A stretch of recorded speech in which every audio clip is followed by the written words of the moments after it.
Exatamente. Mas é um trabalho tão bonito, e você realça bem isso no teu livro. Essa construção, né, de ir aos pouquinhos, é como se fosse um mosaico, né, uma pedrinha aqui, outra ali e tal. Enfim, Hoje eu estou mais velho, então eu já vejo isso com mais clareza. É bom, né? O velho tem que ter alguma vantagem. Não é o Tiago, tem que ter alguma vantagem na vida. Eu tenho essa macrovisão desse sistema, começo a identificar melhor. Pelo menos eu penso isso. Eu não sei se é verdade, mas não, eu penso isso. Né? mas é verdade. E eu acho que ainda está em tempo do Supremo consertar esse erro de interpretação.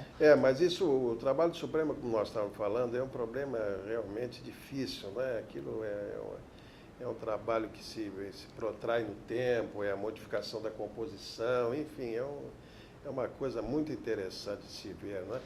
E essa modificação é importante até pela formação, né? Você tem hoje um ministro na Suprema Corte com 60 anos de idade, significa que ele aprendeu direito há 40 anos. Não aprendeu sobre aquela Constituição. Tem toda uma questão de formação, né? Como a gente falou, às vezes ele foi formado durante um período autoritário e não tem determinada...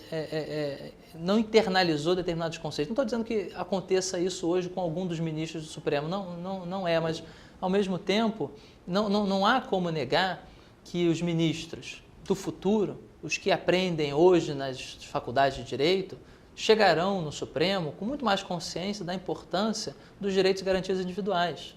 Né? É verdade. Eu quero ouvir a tua opinião, você que é um estudioso desse tipo de coisa. As associações de juízes lutam muito para que o Supremo também seja preenchido por juízes de carreira, né? Uhum. Qual é a tua visão sobre isso, Tiago? Olha, eu acho que o Supremo Tribunal Federal é um órgão político, né? É um dos poderes da República e tem que continuar sendo um órgão que represente não só uma carreira, e represente uma sociedade. Uma visão maior, né? Exatamente. O Poder Judiciário é integrado por juízes, mas ele não funciona só com juízes. Funciona com membros do Ministério Público, funciona com advogados, funciona com professores, com estudiosos. Apesar que os juízes de carreira estão sempre contra, né? Exatamente, e é importante você ter ali uma pluralidade de visões. Se num tribunal isso já faz uma diferença muito grande, imagina no Supremo Tribunal. Então é importante que tenha ali membros do Ministério Público, como a gente tem hoje o ministro Joaquim Barbosa, é importante que a gente tenha advogados, como é o ministro Carlos Aires, é importante que a gente tenha juízes de carreira, como é o ministro Peluso, é importante que a gente tenha pessoas que se destacaram pela sua produção acadêmica, como é o ministro Eros Grau. Então, acho que nós temos ali uma representação de todos os atores que fazem com que a justiça funcione e se torne efetiva. Eu acho que determinados interesses corporativos dos juízes se confundem sim com o interesse da população.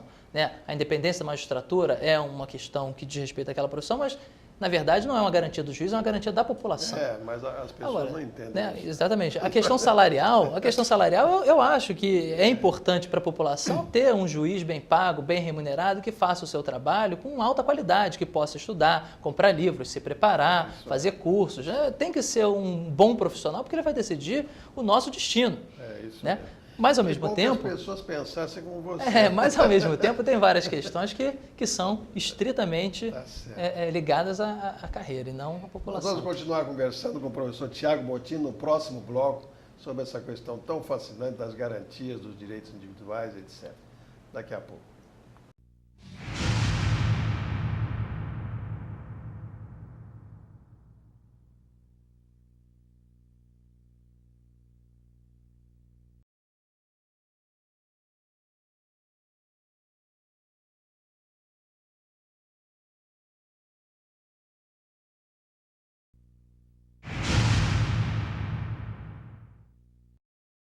Muito bem, estamos de volta ao programa Justiça Sem Fronteiras, conversando com o professor Tiago Bottini sobre diversos aspectos ligados aos direitos e às garantias individuais previstas na Constituição Federal. Tiago, me diga uma coisa, o que está na moda, a gente abre os jornais, vê na televisão e tal, é o problema da embriaguez e da direção e, consequentemente, os meios de aferição dessa situação eventual e pessoal de quem retorna de uma festa, de um bar, etc, etc. Como é que você está vendo isso? Você como especialista na área, como advogado, como professor de direito penal, processo penal, etc. Bom, a lei, o Código de Trânsito determina que a pessoa que for parada numa blitz será instada a fazer o teste de alcoolemia, no caso, fazer aquele sopro no bafômetro, como a gente chama bafômetro, né?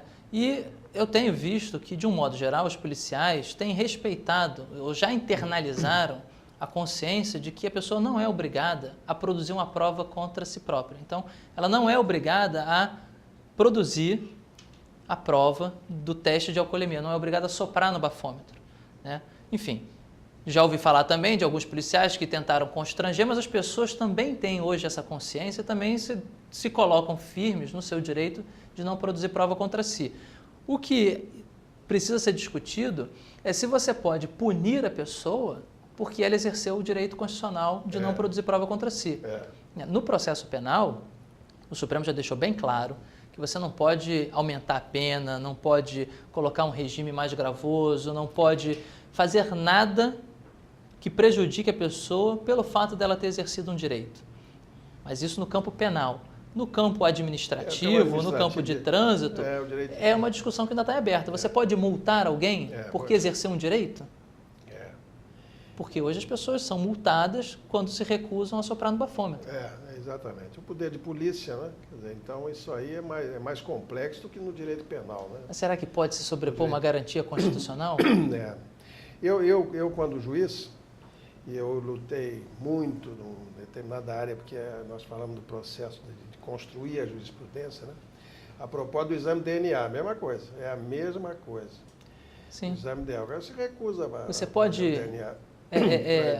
Contra a vontade dele, extrair sangue dele? Exatamente. E aí veio uma visão aqui no nosso tribunal, era muito comum, hoje eu não sei como é que está rolando isso aí. Não quis fazer o exame, então a prova é contra ele. Mas não é assim, né? Não quis fazer o exame, não tem nada a ver com o mérito que nós estamos Exatamente. fazendo. No âmbito do direito penal, você não pode fazer isso. Exatamente. No âmbito do direito civil, assim, a verdade é que você lida com direitos de natureza um pouco diferentes, porque no direito penal a gente está falando da liberdade da pessoa. No direito civil, talvez, nesse caso de reconhecimento de paternidade, no direito patrimonial. Que, enfim, que tem que ser protegido, mas eu compreendo que a liberdade tem que ter uma proteção maior. Então, essa presunção, o Supremo deixou bem claro que não pode existir no campo penal. Agora, me diz uma coisa, Tiago, você que acompanha lá no Supremo, a jurisprudência, essa questão já foi tratada pelo Supremo Tribunal Federal? Essa questão do bafômetro saiu essa semana uma decisão, mas não do Supremo, do Superior Tribunal de Justiça. Foi um habeas corpus impetrado, inclusive em causa própria, por um advogado, querendo um habeas corpus preventivo, um salvo-conduto, para, se for parado numa blitz, não soprar e não ser multado. E o STJ não concedeu esse habeas corpus, dizendo, olha, é uma hipótese muito remota e, na verdade, mesmo que a pessoa não seja obrigada a soprar, e eu reconheço que ela não é obrigada a soprar, existem outras formas de você avaliar se a pessoa está embriagada ou não. E aí que está o perigo, vamos colocar assim, entre aspas, né? E mesmo que a pessoa não sopre, só vai sofrer medida administrativa, no caso a multa, né? Eu vou dizer que eu tenho pensado bastante sobre isso e, no momento, eu me inclino para a posição de que você não poderia sequer multar uma pessoa porque está exercendo um direito constitucional, nem uma multa administrativa. Está em choque com o próprio princípio, né? Em choque com o próprio princípio. Já que você tem outros meios de avaliar se a pessoa está embriagada ou não, que não seja obrigando ela a produzir a prova, você deve usar esses meios. E não deve coagir ou constranger a pessoa, seja com pena, seja com multa, seja com qualquer medida, a fazer algo que a Constituição garante que ela não precisa fazer. Nesse plano aí de ideias, nesse plano do automóvel, né? A questão é muito delicada, porque o interesse social é muito grande para que essas coisas não aconteçam, né? Então é uma força muito grande, né? Eu compreendo isso, mas eu acho que se um policial... Pelo menos eu vi as estatísticas que foram publicadas, você viu uma redução de 40%. Sensível. Muito forte, né? Eu penso que se o policial para um carro numa blitz, imagina que a pessoa está embriagada, pede para que ela faça o teste. Se ela se recusar, você não pode multar, mas ele tem um poder de polícia e dizer, olha, eu posso fazer essa avaliação de outras formas e na minha avaliação, pelos seus sinais físicos, o senhor não está em condição de dirigir. E ele não deixa ele dirigir. Assim, não porque a pessoa se recusou a fazer o teste, Sim, mas porque ele tem outros elementos. Conjunto das circunstâncias. Porque você pode... Quer dizer que antes do bafômetro, ninguém podia descobrir quem estava bêbado ou quem não estava? É assim, você tem como avaliar isso, você tem aqueles sinais... Né?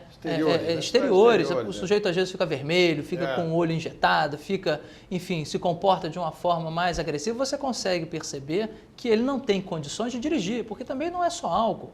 Né? O sujeito pode ter usado qualquer outro tipo de droga, ou o sujeito pode estar transtornado por qualquer outro motivo e também não tem condição de dirigir. E a função do policial é proibir que aquela pessoa coloque em risco a integridade física dos outros. Olha, o senhor não tem condição de dirigir, o senhor está proibido de dirigir. Chame alguém para levar o seu carro, mas o senhor não tem condições. Ou então o senhor sente aí, descanse, melhore, passe os efeitos aí da sua alteração, o senhor pode continuar dirigindo. Esse poder de polícia pode ser usado dessa forma sem que você esteja multando ou punindo, né? Enfim, penalizando de qualquer forma a pessoa porque se recusou a fazer o teste. Muito bem, estamos chegando ao final. Eu quero agradecer muito especialmente, ao professor Tiago ter vindo aqui, sair lá dos seus afazeres, que são muitos, né? E aqui conversar com os senhores sobre esses assuntos tão interessantes que nós tratamos, com as suas ideias avançadas, enfim, com o seu talento. Eu quero não só agradecer, como parabenizar pela entrevista tão bonita que ele fez aqui. Imagina, eu que tenho que agradecer o convite. As nossas câmeras estarão sempre à sua disposição, se você precisar. Muito obrigado, só tenho a agradecer também. Muito bem, muito obrigado. Muito bem, fale conosco em www.justiçasemfronteiras.com.br, justiça sem cedilha, hein? A propósito disso, o senhor Lucas Santana me faz uma pergunta. Diz assim: desembargador, há diferença entre residência e domicílio para o direito penal e para o direito civil? Você me faz uma pergunta que seria preciso um espaço bem maior, mas em linhas gerais eu quero te dizer que há sim. Para o direito civil, o domicílio é o lugar onde você exerce as suas atividades, uma ideia mais ampla, né? E residência, você pode ter uma, duas, três, pouco importa, é o lugar em que você mora, né? No direito penal, você tem uma ideia também dessa diferença quando o Código trata, no artigo 150, se não me fala a memória, da invasão de domicílio, né?